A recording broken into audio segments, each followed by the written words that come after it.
Shall we bow down our heads and close our eyes and let us pray for our beloved speaker? Our most gracious and most heavenly Father, we are so privileged and grateful to you, O Lord, for the presence of your humble servant. Thank you, O Lord, for bringing him here with us to deliver your word.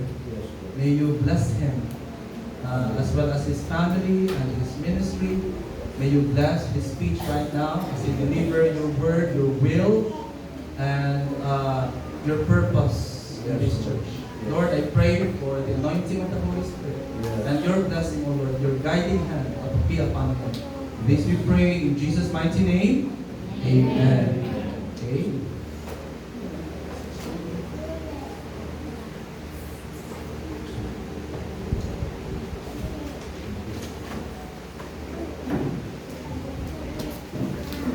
Mayong buntag sa inyong tanan. Tama ba? Minsan pinagsasama ko yung Ilonggo sa Bisaya kung nagsasalita. But anyway, good morning to everyone. And of course, we have some visitors from United Kingdom. Okay? So, with his wife and children, and at the same time, your father and mother. Hello? Okay. And to all the beloved members of the Grace Point Presbyterian Church, a blessed 16th anniversary celebration. So,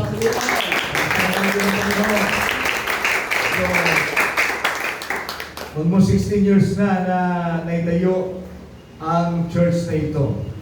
I visited this church for almost 3 times now.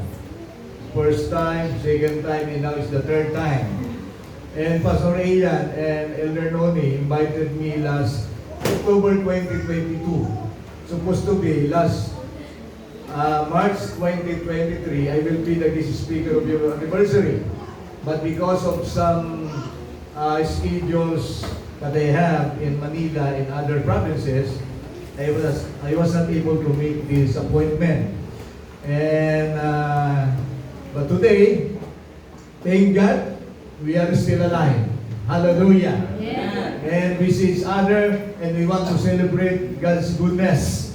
And this evening, around 10:30, I'll go back to Manila because tomorrow I'm going to attend the Presbytery meeting of Central Luzon North Presbytery in Tarlac.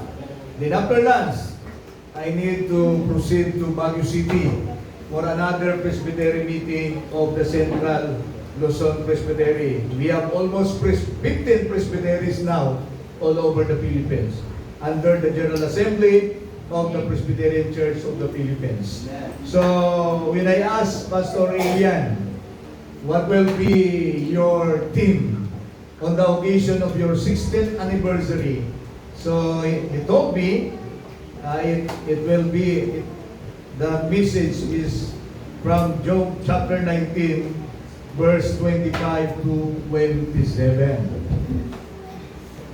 So, and this is the theme of your anniversary, Vision 2026, is God's sovereignty and the midst of calamities. God's sovereignty in the midst of calamities or natural disaster. So, let us read first. Anyway, nabasa na kanina sa anong salita yun? Bisaya? Okay. I-try naman natin basahin sa Tagalog. Okay? Let's read everybody. Ngunit alam kong di natutulog ang aking tagapagligtas na magtatanggol sa akin pagdating ng wakas. Pagkatapos na maubos itong aking buong balat, makikita ko ang Diyos kahit naman ay maagkas. Siya ay aking mamasdan at mukhang makikita. Siya ay makikilala ng aking mga mata. Ang puso ko'y nananabik. Namasdan ko na siya. Amen.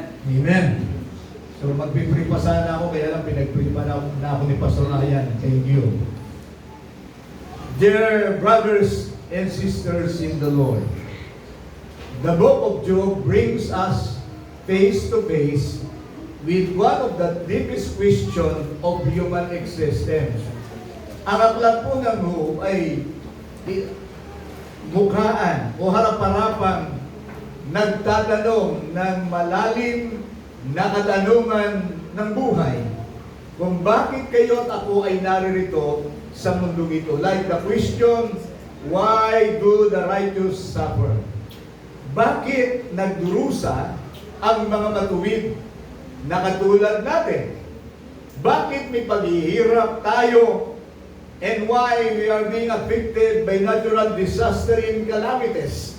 Bakit tayo naka-experience na mayroong namamatay? Job was a blameless and upright man. Yet, in the short span of his time, he lost his wealth. Matuwid na tao si Job. Walang question sa kanyang integrity. Hindi siya katulad ng ilang mga politiko natin na kinukuha ang pera ng bayan.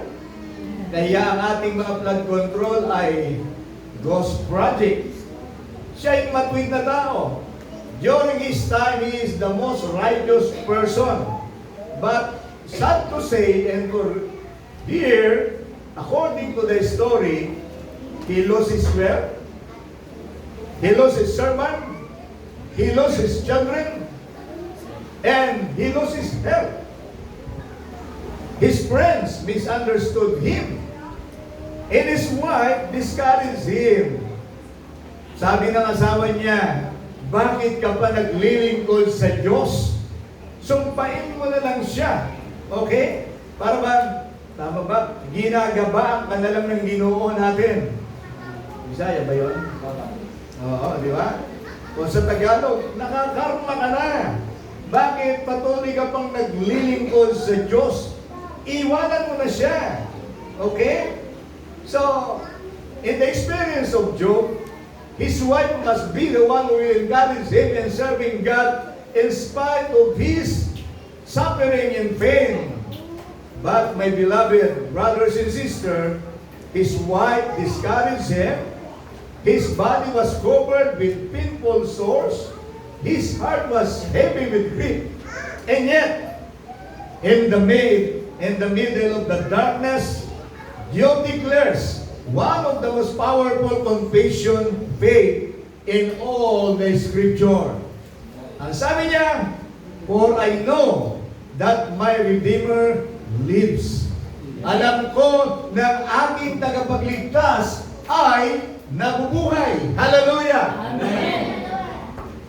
Kaya anumang mga pagdurusa at paghihirap ang nararanasan natin bilang Kristiyano, kahit maraming lindol, earthquakes around Cebu City, after earthquake, typhoon, Tino, di ba? So, parang nakakalungkot isipin. Katatapos lang ng lindol, may bagyo na namang darating. Tapos mayroon na namang nangyari sa inyo, konsolasyon, yung basurahan. So mayroon na namang namatay. You see, what's happening in the life of the righteous people. But Job never blamed God what was happened to him. This is not the language of despair. This is the language of unshakable hope. Today, on the occasion of your 16th anniversary, let us reflect on 3 powerful truths or 4 powerful truths from this passage of Job chapter 19, verse 25 to 27. Sabi rito, a confession of certainty. Please repeat after me. A confession of certainty. Kapahayagan ng katiyakan. Statement of certainty.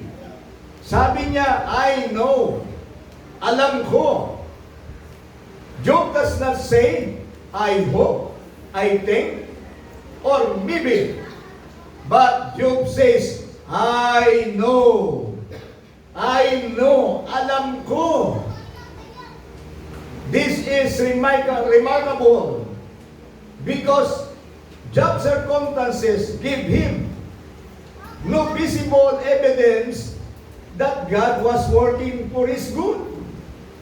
What was happened, as I mentioned a while ago, he lost his wealth, he lost his money, he lost material blessing, he lost his friends, he lost his children, he lost his wife, and he had a sores on his body. There is no evidence that God was with Job during the time. If you were in the situation of hope, what will be your statement? Nawalan ka ng kabuhayan, nawalan ka ng kayamanan, nawalan ka ng ari-arian, nawalan ka ng mga anak. Ilan ang anak ni Job na namatay? How many children na meron si Job? Ha? 10 ba? Sipin nyo, ang mga anak niya halos sabay-sabay na namatay. Sa loob ng isang tolda, pinaglalamayan ang kanyang mga anak. How sad experience is that? And all of a sudden, yung kanyang mga histraste from the field is coming to him and tell him, oh, namamatay ang iyong mga alagang mga tupa sa kabundukan sa bukid. At pagkatapos ang kanyang mga kaibigan ay isa-isa siyang pinapaiyon ng hindi maganda. And at bandang huli, siguro hindi na nakapagtagal ang kanyang asawa, no? Kaya mahalaga ang mga pastor's wife or our wives must be an encourager. They will be a help meet for us. Instead, don't imitate wives. Don't imitate, of course, ang mga pastor wife. Isa ka lang naman dito, sister, ano? And all the wives, so even your husband is not a pastor, don't and never discourage your husband. Amen. Everybody say, Amen. and that's the reason why God gave Adam a companion. Ang sabi niya, it is not good for a man to be alone. Hindi mabuti sa isang asawa, sa isang lalaki ang maging isa. Kaya bibigyan ko siya ng mga kasama. Hindi ko siya bibigyan ng kaaway. Hindi ko siya bibigyan ng magdi-discourage sa kanya. Mga lalaki, nandito ba yung asawa niya? Pwede bang titigan niyo sandali? Is your husband or wife here? Please look at them in a twinkling of an eye. Okay? Because they are a gifts from God. They are a treasure from the Lord. To be an encourager, not to discourage us in serving God. You know, we have the same experience. Like Job, in October 8, 1993, my wife, around 11:30 in the morning, October 8, 1993, we are deliver a new child. Her name is Priscilla. So, and at the same time, around 5:30 in the afternoon, another daughter died in the same hospital. You see, very painful experience for me, for my wife. So when he came back to our house, when she came back to our house, upon riding in the tricycle, so yung sumalubong sa kanya, she approached the front door of our house, and the coffin of my daughter was already there. How sad for a mother. When you go back to your house, God gave you another child, and then another daughter died immediately. Masakit, di ba? Malungkot. But I never blame God. Lord, bakit nangyari ito sa amin? Hindi ko sinabi sa amin, kapitbahay na lang namin, Lord. Di ba? I brought my daughter to a private hospital in Dasmariñas City, Cavite. She has a private doctor. You know, dengue fever is very dangerous during those times.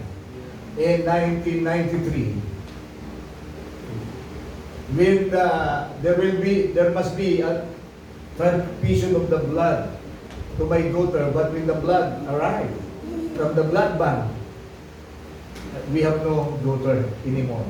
She died already. You know, that's the same situation. We cannot avoid painful experiences.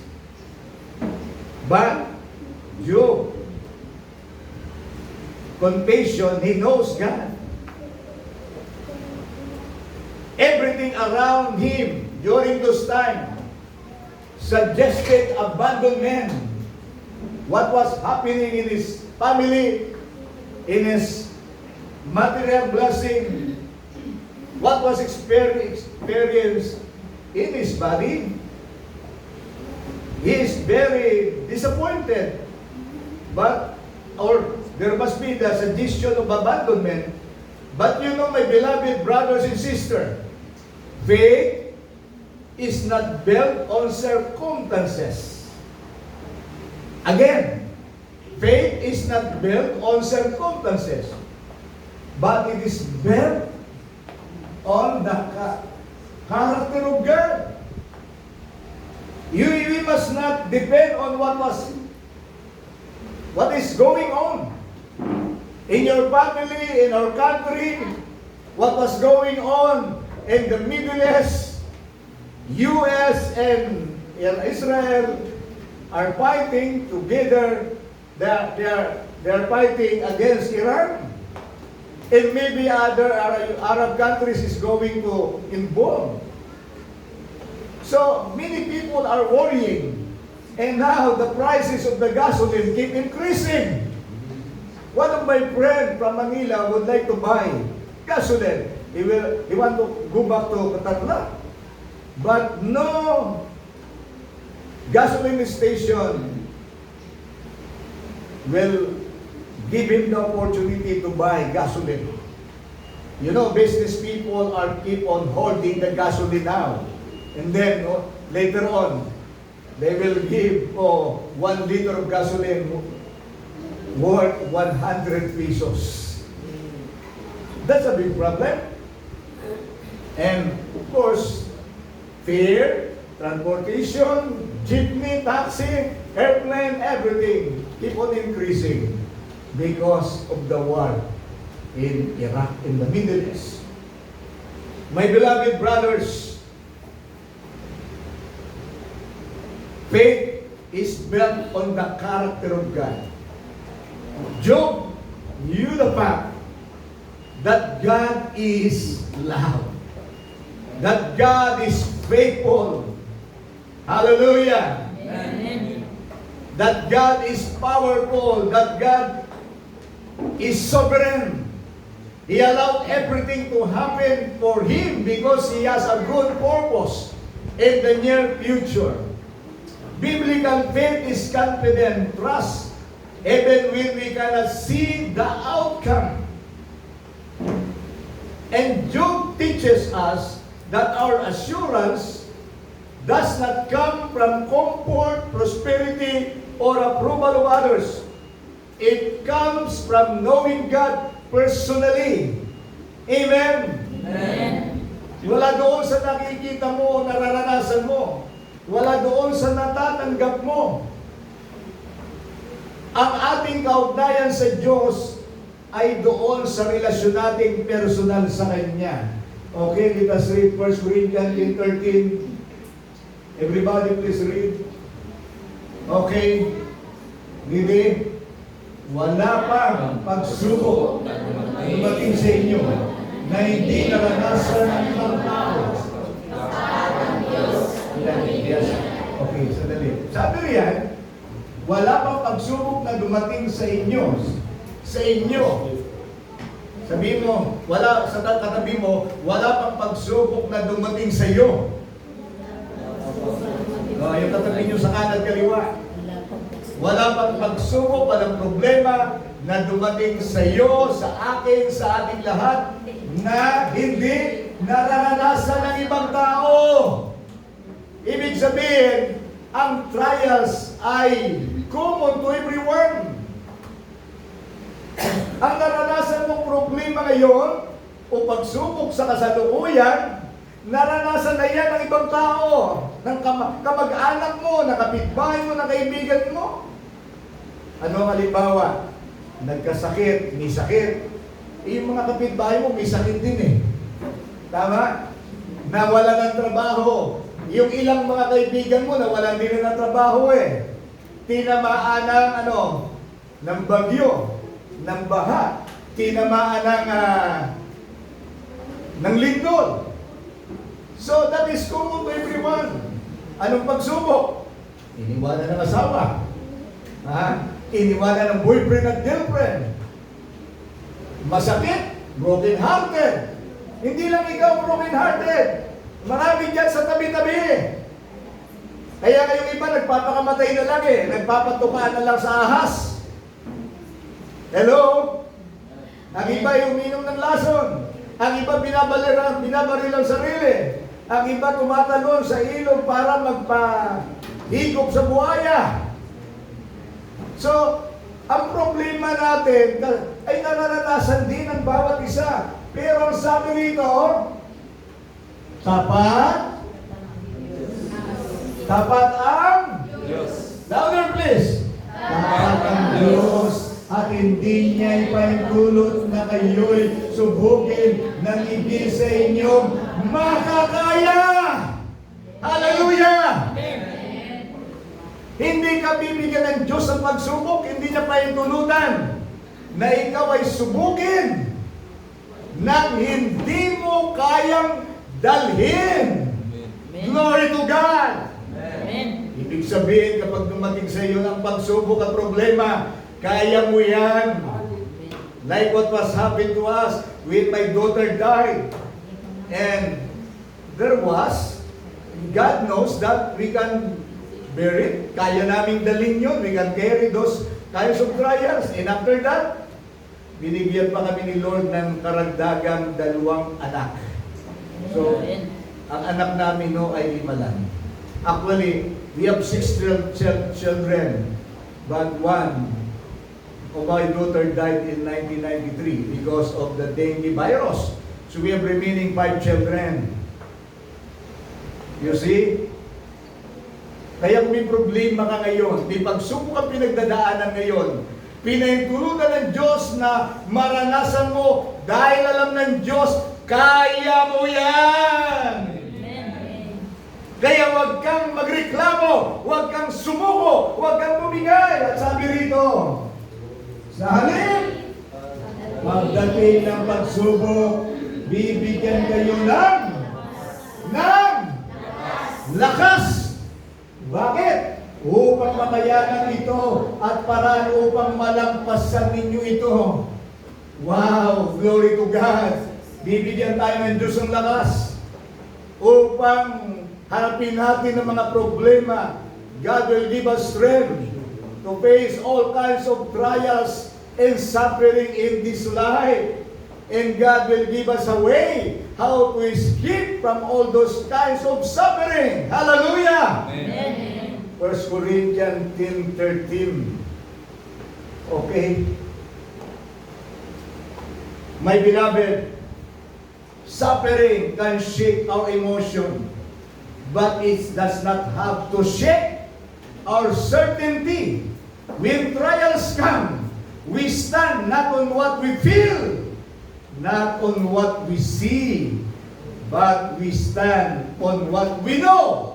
that God is alive, that God is faithful, that God is real, that God can do miracles in our lives. Amen. Amen. Alam nyo, nagbiyaya ako mula Manila para sabihin lang ito sa inyo. Talapakan natin ang Panginoon.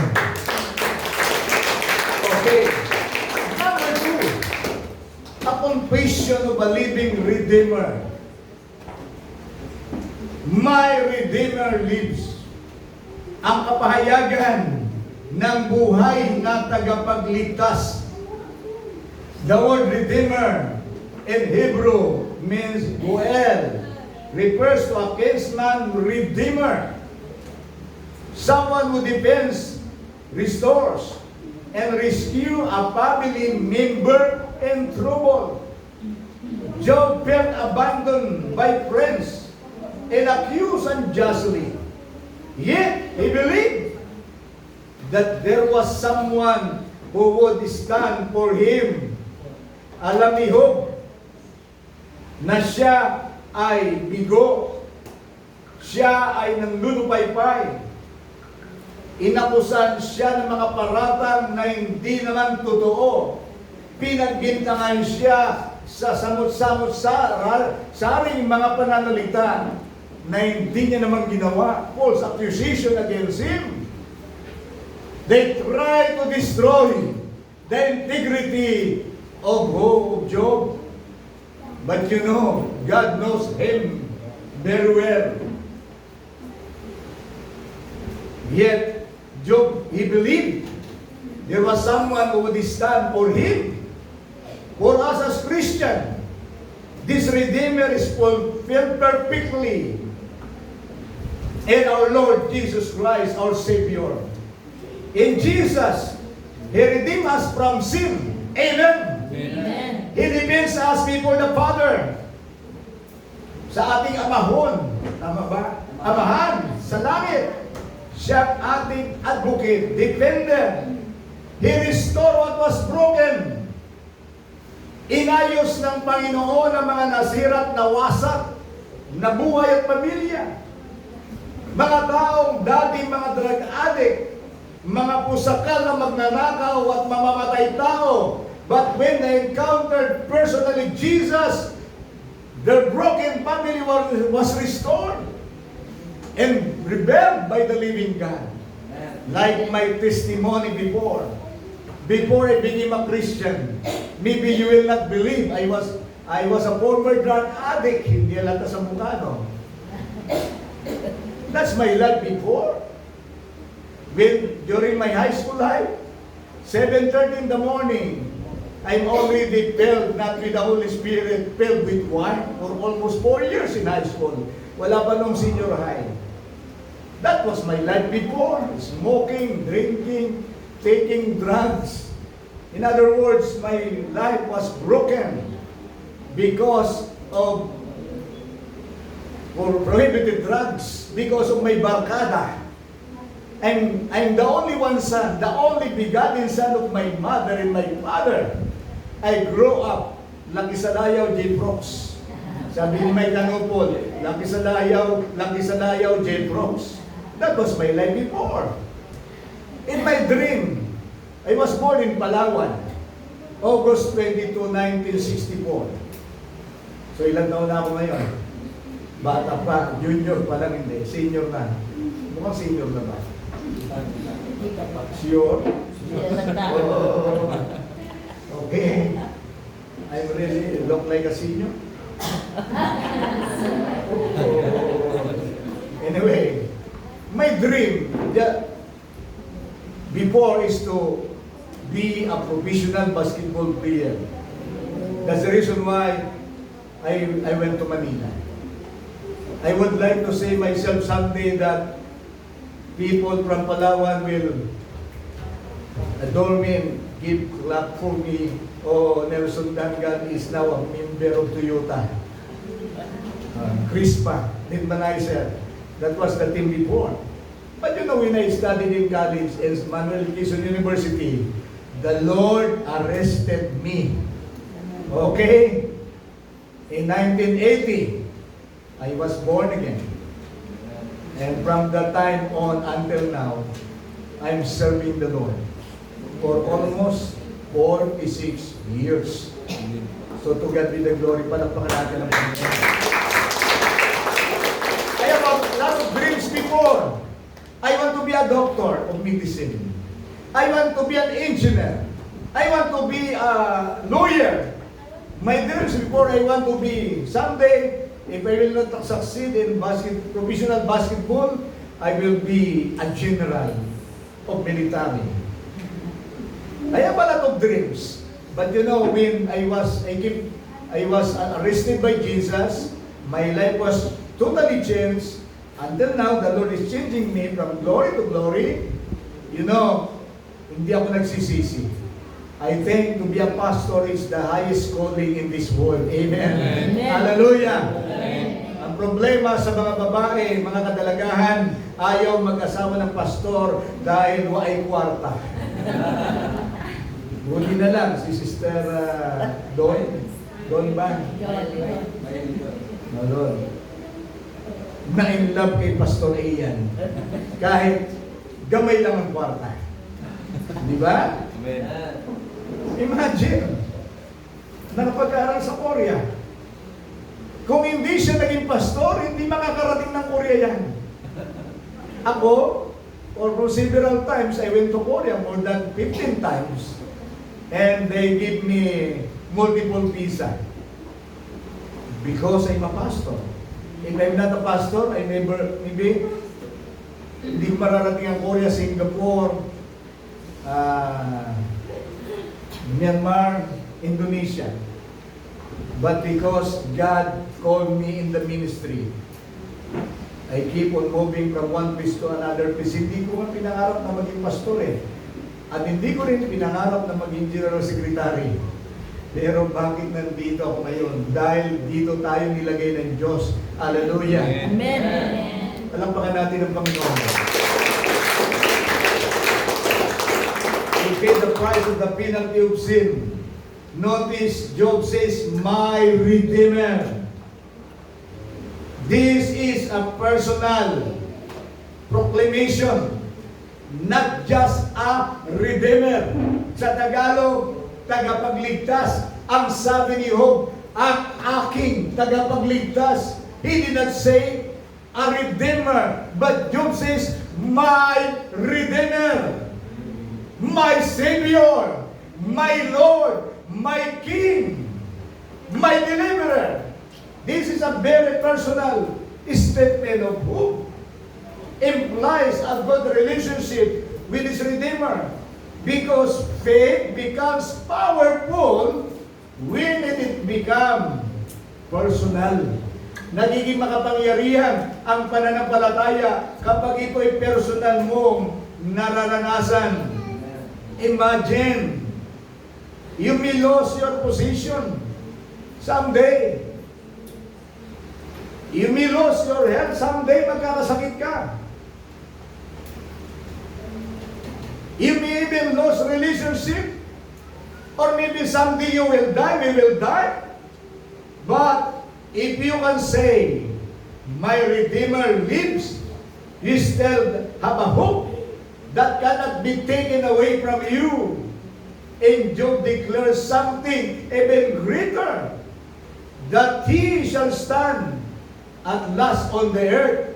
So this point forward to ultimate victory, and remind us that history is not out of control, and God has a final word for you. Yung kasaysayan ay Diyos ang may hawak. Okay? Pero, buksan natin yung faith becomes powerful and it's become personal. Philippians 4:13. Ang lahat ng ito ay magagawa ko dahil sa lakas at kaloob sa akin ni Kristo.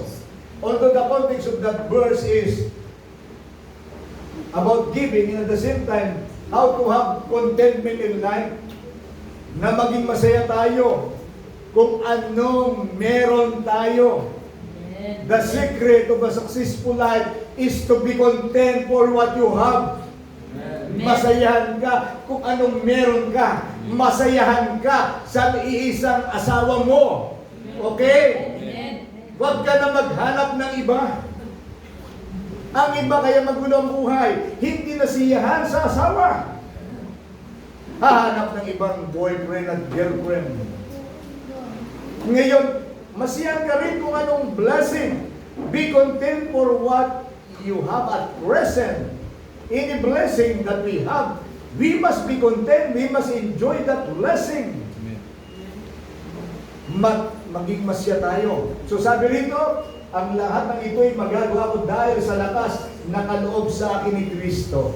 We can ignore, we can surpass, we can overcome any problems that will arise in the today or the coming days because the strength of the Lord is in you. Magagawa natin ang lahat ng bagay dahil sa lakas ni Kristo na ipinagkakaloob sa atin. And that's the reason why Jesus said in John 15 verse 5, apart from me, you can do nothing. Kung iwalay kayo sa akin, wala kayong magagawa. Because the strength that belongs from the Lord, that comes from the Lord, is the secret of victory. Ano sabi ng Nehemiah chapter 8 verse 10? Alam niyo yun? Inakanta natin yun. The joy of the Lord is my strength. The joy, oh everybody, if you know the song, please sing with me. The joy of the Lord is my strength. The joy of the Lord is my strength. Hanggang doon na lang. Diba? If you have the joy of Jesus, you have full strength. You can do everything. You can face everything. You can endure everything because the joy of the Lord is your strength. Amen. Hindi bang palakpakan natin ang Panginoon? Another verse, Philippians 4:19. Basa. At bukas sa hindi nauubos sa yaman ng Diyos. Okay, sandali. Ano ang sabi?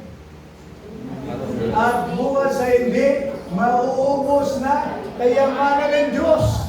Ang kayamanan ng ating Diyos, Ama, hindi nauubos. Amen? Amen. Ang kayamanan mo nauubos. Ang pira mo nauubos. Pero ang kayamanan ng ating Diyos, hindi nauubos. Ang sabi riyan, ibibigay niya ang lahat ng iyong kailangan sa pamamagitan ni Kristo Jesus. Wow! Hallelujah! Amen. Glory to God! Parang hindi kayo bilib eh. Amen.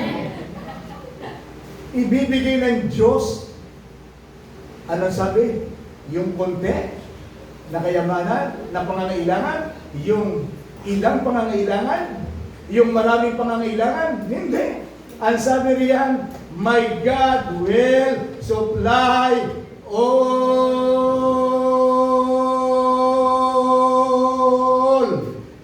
my needs. Hallelujah! Amen. Ang lahat ng pangangailangan mo, ibibigay ng Diyos. God will not give all you want or all your life, but God will give all you need. Amen. What do you need? You need wife if you are still single. You need husband. But if you are already married, you do not need husband or wife anymore. Only one. Amen? Amen. Because adultery is being prohibited by the word from the Bible. You need car? Kailangan mo ba ng kotse? You pray for wheels car, not 2 wheels or 3 wheels car. Meron bang 3 wheels car? Ayan, yung sinagyan ko kanina. 4 wheels yun. 4 wheels. Kasi sa Manila may 3 wheels eh. Okay? Dito 4 wheels na. Baka may 5 wheels na sa susunod. You need house and lot. Okay. Name them all. Name them all. Hallelujah. Pangalanan mo lahat. At kung kailangan mo yan, ibibigay ng Diyos sa takdang panahon. Wala ba kayo mga kamay? Or number 3, upon vision of resurrection hope. In my flesh I shall see God. Perhaps the most astonishing part of Job's declaration in his hope is beyond that. He says, after my skin has been destroyed, yet in my flesh I will see God. Kahit yung aking mga balat ay masira, makikita ko pa rin ang Diyos. Job understood that death was not the end of his life. Even when his body would decay, he believed he would see God. This is a clear anticipation of the resurrection hope. It finds fulfillment in the resurrection of Jesus Christ, which guarantees the resurrection of the believers. Because Christ lived, we too shall live. And Job's suffering was temporary. His sores were temporary. His tears were temporary. But his vision of God would be eternal. Hallelujah. Amen. Ang kanyang karamdaman ay pansamantala lamang na nararanasan. Ang sakit ng kanyang katawan ay pansamantala lamang. Ang luha niyang tumutulo ay pansamantala lamang. Ang paghihirap niya ay pansamantala lamang. Ang pagdurusa niya ay pansamantala lamang. Pero yung kanyang pangita ay makita ang Diyos ay habang buhay. Beloved, this is our comfort today on the occasion of your 16th anniversary regarding your theme, yung tema ninyo, God's sovereignty in the midst of natural calamities or disasters or any challenges in life. Remember, sickness is temporary. Everybody, please follow after me. Sickness is temporary. Maybe tomorrow, the Lord will heal your body. Okay? Poverty is temporary. Maybe tomorrow you are wealthy person. Okay? Injustice is temporary. Ang kawalan ng katulungan ng pang-aapi sa atin ay pansamantala. And death itself is temporary. But seeing God face to face, that is eternal. Hallelujah! Amen. Ang makita mo ang Diyos ng mukhaan ay pangmatagalan. We have some verses here, okay? Sabi rito, John 11:25 to 26, sinabi sa kanya ni Jesus, basa, please.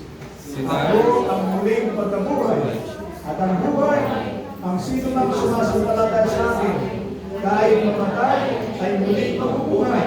At ang sino mang mabubuhay at sumasampalataya sa akin, ay hindi mamamatay kailanman. Naniniwala ka ba sa sinasabi ko? Naniniwala ba kayo sa sinasabi ni Jesus? Do you believe what Jesus said? Amen. Siya ang buhay at muling pagkabuhay. Ibig sabihin, kaya tayo nabubuhay dahil kay Jesus. Life is a gift from God. That's why I'm always saying, one of my opening statement everywhere I go, thank God we are still alive today. Because every day is a gift from the Lord. Regalo ng Diyos yun sa atin. Kaya tayo nabubuhay. And of course, kung sakaling mamatay tayo, hindi tayo abutan ng rapture of the church, tayo namatay. Ang sabi ni Jesus, ako ang muling pagkabuhay.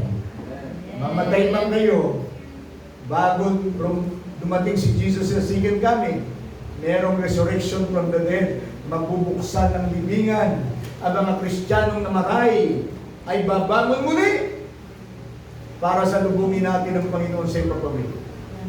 That's why, kung ikaw man ay talagang kalooban na ng Diyos na mamatay, maging masaya ka. Si Job, ganun ang kanyang paningin. Hindi siya nawawala ng pag-asa dahil alam niya, makikita niya ang Panginoon ng mukhaan. Palakpakan natin ang buhay na Diyos. And last but not the least, number 4, a personal encounter. Sabi niya, I myself will see Him. Job emphasis, I myself will see Him with my own eyes. I, not another. Sinabi niya, makikita ko ang Panginoon ng mukhaan. This is deeply personal. My beloved, salvation is not inherited by association. It is not transferred by tradition. Each person must know the Redeemer personally. Ang kaligtasan binibigay ng Diyos sa atin ay personal. Hindi ito asosasyon. O kaya pagsabi mo sa isang reliyon, if you want to say, just be a member of this church, or Presbyterian church, or any evangelical church, you will not receive salvation. Because salvation is only found in Jesus. Salvation is to have a personal relationship with Christ, not transferable. Hindi po pwedeng, I am saved, automatic, my wife saved. No. Father and mother are saved, automatic ba ang children nila saved din? No. The children must have a personal encounter with Jesus. Kailangan siyang mag-born again, may panganak na muli. So, hindi porke umating ka dito sa Brisbane Presbyterian Church, automatic saved ka. No. You need to have personal relationship with Jesus. At mali naman yung katwiran ng iba, okay, pag nag-rapture, hawakan mo na lang yung paa mo para makarating mo sa langit. Tamimiluso po yun. Okay?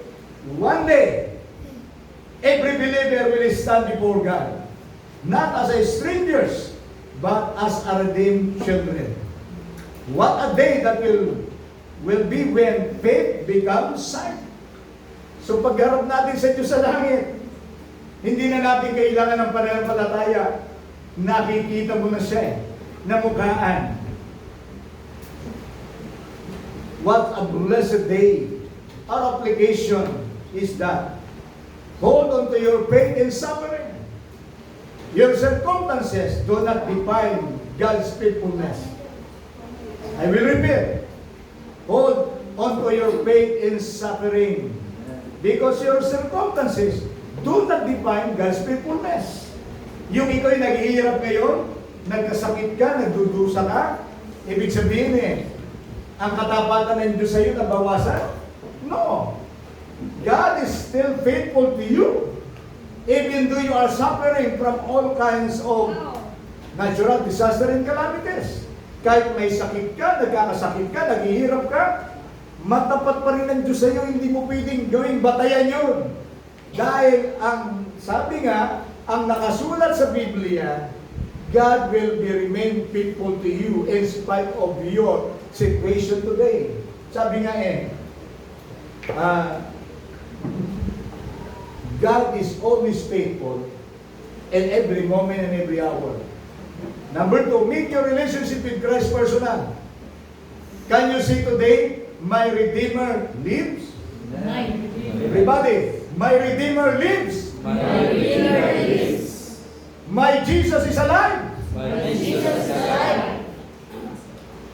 And live with resurrection hope. This world is not the end of your story. Oh, hallelujah! Amen. Of course, siguro, ang pinaka-miidad sa atin dito yung father and mother-in-law ni brother missionary. It's okay if I will ask how old is your father-in-law? How old is he? How old are you, Brenda? 81. 81. Okay. You look like 80 years old. How about your mother-in-law? You're not supposed to say 78. 78. Imagine. 78, 81. 50. You know, according from the book of Psalms, 90 verse 10, the span of life, our age is until 7 years old. Most, if you are above 70, it's already bonus from the Lord. Amen. So you have a bonus of 11 years, bonus of 8 years. How about the others? Some of us are not yet reached the age of 60. You are not a senior citizen.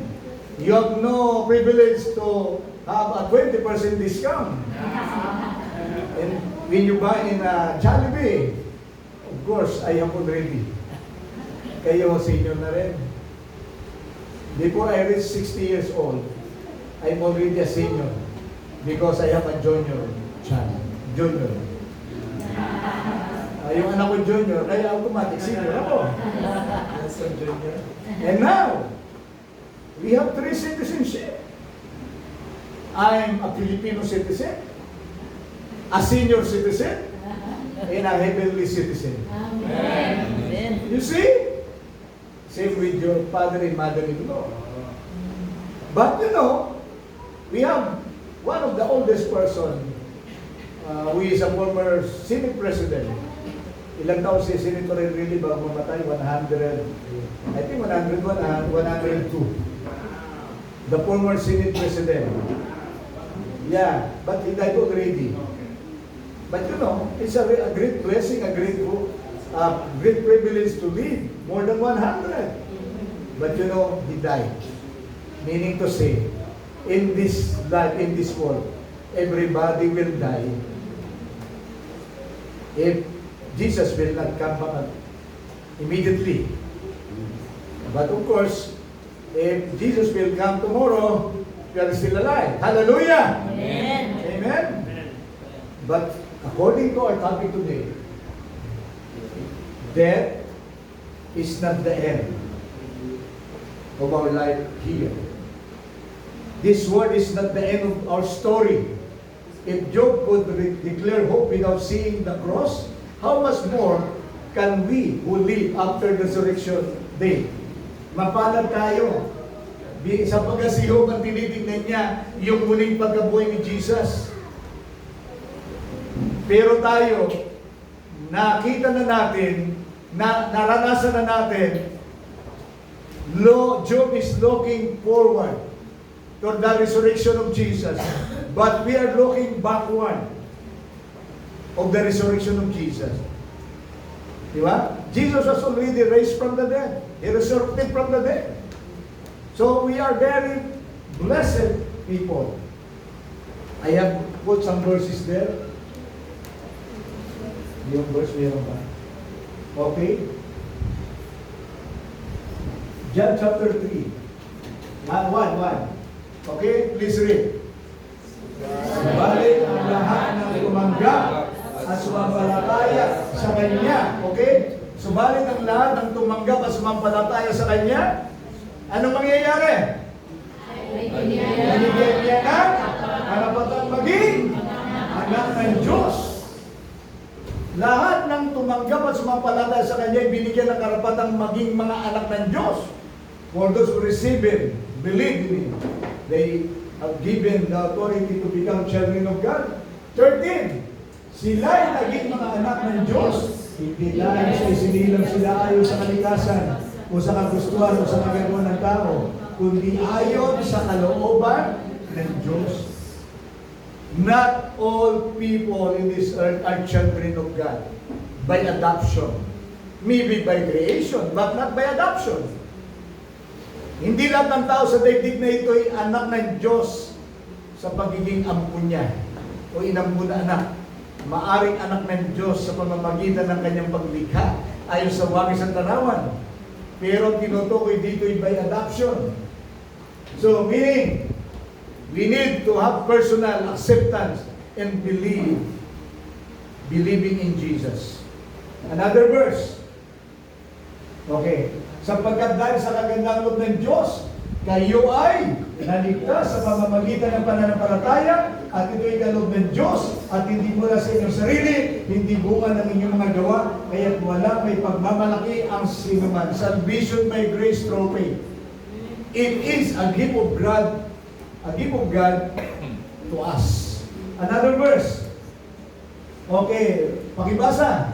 Ang sumasampalataya sa anak ay may buhay na walang hanggan.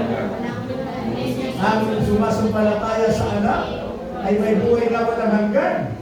Ngunit ang hindi sumasampalataya sa anak ay hindi magkakaroon ng buhay. Sa halip, mananatili sa kanila ang puot ng Diyos. Maliwanag, ang sino mang sumasampalataya sa anak ng Diyos sa si Kristo ay magkakaroon ng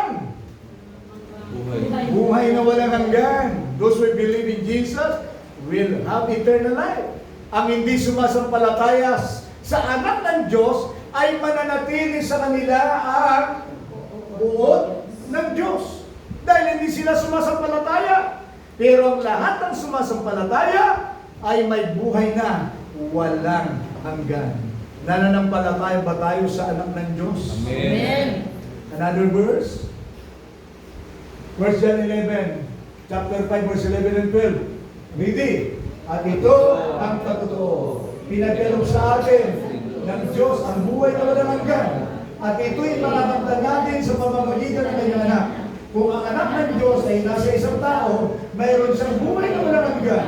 Ngunit kung wala sa kanyang anak ng Diyos, ay wala siyang buhay na walang hanggan. Hallelujah! Kapag si Jesus ay nasa atin, meron tayong buhay na walang hanggan. If we have Jesus in our heart, in our mind, in our life, we have eternal life. For those who don't believe in Jesus, they will not receive eternal life. Meron pa bang verse? Meron pa ata, isa na lang. At nalalaman, 1 John 5, verse 20, at nalalaman natin na parito na ang anak ng Diyos at binigyan tayo ng pagtunawa upang makilala natin ang tunay na Diyos. At tayo na sa tunay na Diyos. Sino ang tunay na Diyos? Sa kanyang anak na si Jesucristo. Siya ang tunay na Diyos at buhay na walang hanggan. Palakpakan natin. For those who don't believe in Jesus as the real and true God, this is one of the very clear verse in the Bible. Jesus is the true God, and Jesus has eternal life. He is the giver of eternal life. Therefore, we believe that Jesus is the true God, and Jesus is the giver of eternal life. Hallelujah! Amen. Hallelujah! Amen. Praise God! As I conclude, Job's story began with loss and grief, but his confession shined brighter than suffering. When everything else was stripped away, Job still had one treasure left, his Redeemer. Beloved brothers and sisters, storms may come, trial may face you, but anchor your heart in this eternal truth. Our Redeemer lives. He is still victorious. And one day, we will see Him face to face. Amen. May we live today with the same confident declaration as we celebrate our 16 years anniversary. For I know, or you know, that our Redeemer lives forever. Tumayo po tayo. Let us pray. Father, thank you so much. Because of the life of Job, we learn, we are encouraged, and we are blessed and we are challenged that no matter what kind of circumstances may come in our family, in our society, in Cebu, in the Philippines, we will stand forever victorious because our Redeemer lives. Thank you so much, Father. May you bless Grace Point Presbyterian Church. May you bless Pastor Ian and his wife, Elder Nonito and his family, all the leaders and members of this congregation. Continue to bless this church, O God, and pour out your blessing upon this church.